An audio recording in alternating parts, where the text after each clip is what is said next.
Today we're going to be talking about the 3 rules of money. We're going to start with brushing over the rule of 72.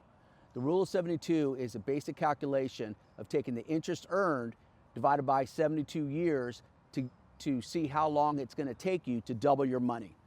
And that's critical because it's going to take a look at where you're putting your money and how the money is compounding. So it's important that you actually understand where you're putting your money in order to double your money and grow your money the way it's supposed to. Okay, so understanding the rule of 72, as I said before, is the most critical component because it's compounding interest. You need to understand the importance of compounding interest. The second rule of money, which I'm going to deep dive in a minute, but is to understand where you're putting your money and how your money's growing, because those components now matter, because you're really diving into where you're putting your money, how it's growing, are you gaining the compounding interest in the accounts that you actually put it in. So making sure that you understand that is critical. I'm going to deep dive that in a minute, but take a look at the link below. You're going to see where the institutions put their money. The third rule of money, which I believe is probably missed by most people, is how is your money taxed? How are your accounts taxed? This is critical because the most important thing when it comes to taxation is understanding that it's not how much you make, it's how much you get to keep. Okay, so understanding your accounts, how are they taxed? How does the 401k work? How do the different accounts work when it comes to the tax code? So pay attention to the actual tax code. Talk to your accountant, talk to your financial professional, but you need to understand how your accounts are taxed. Now you're going to look at those specific components on this chart. You're going to see tax now, tax later, and tax free. You're actually going to see that there's accounts that you're going to get taxed now. Those are usually accounts that are going to be tied in with capital gains, where you put your initial money in to an account and you're taxed on the growth. The second types of accounts are deferred.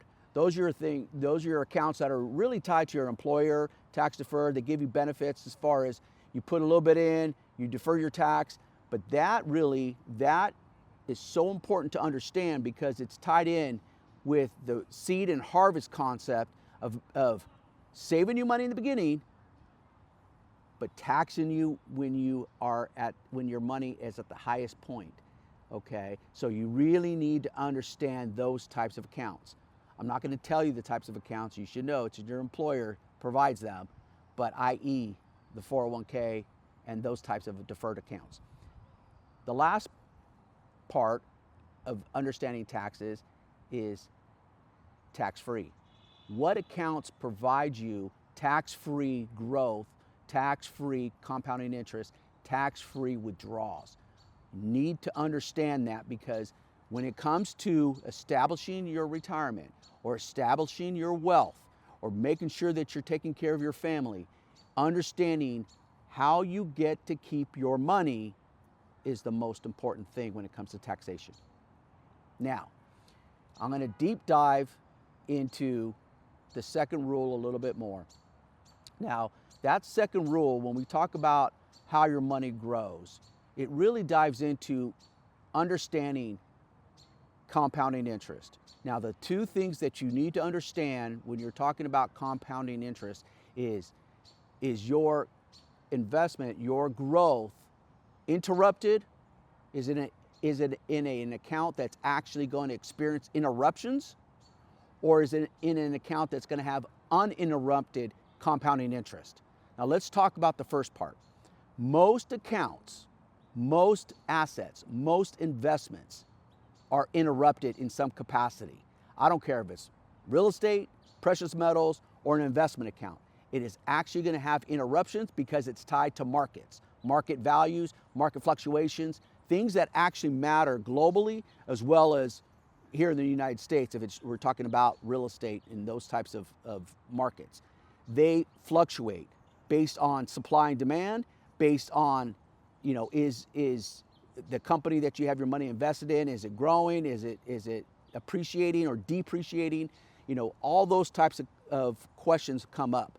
But those accounts typically have interruptions in the growth, i.e., 2000 to 2022, we had the dot-com crash. 2008, we had the housing crash.